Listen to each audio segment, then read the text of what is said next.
comes to your mind right now is like, the accomplishments that you've done? What off the top of your head? My 4 children and 11 grandchildren. There you go.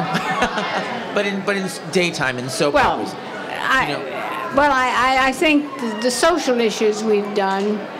I mean, Jesse and Angie were the first African American couple, and when we did child abuse and just all those things. I mean, I'm so grateful for the reactions of the public to so many of them, and I think we did help people to see things. AIDS, for instance, you know, we did a year's story on AIDS and homosexuality. I mean, look, Eden playing Bianca became so popular, and I got letters from women saying, if only I could have seen this show when I was a teenager.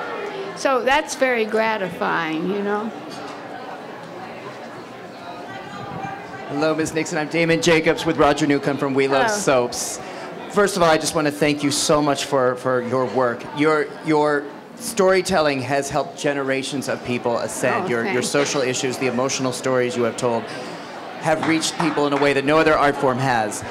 How often do you hear from fans, and how often do you hear about the way you've helped people get through the hard times in their own lives? Well, I don't know how often, but a lot. I mean, I don't count them, you know, and it's been 40 years, but a lot, you know, and I mean,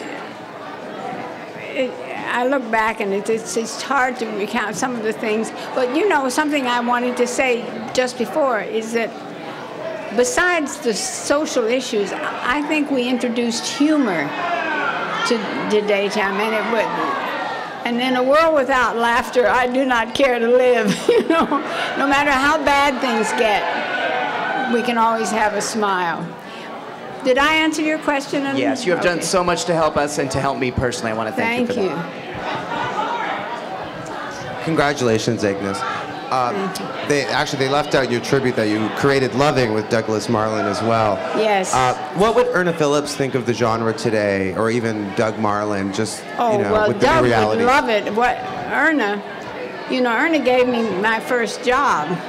Erna hired me 3 days after I finished Northwestern, and we were friends until she died. And I think I'm so sad to see As the World Turns leave, because she created it, and she'd be very happy, and Douglas would too. I mean, he died much too young. Do you think the industry would have turned out the way it has if they were still alive and still involved in the process, or would they have been driven crazy by the network interference? Well, I don't know about being driven crazy. I mean, we were just talking, though. It's the world at large. I don't know what's happening to us. I mean, I sort of feel like, stop the world, I want to get off. You know, I don't think Doug's, I can't change it. Douglas couldn't change it. But we just have to keep battling on.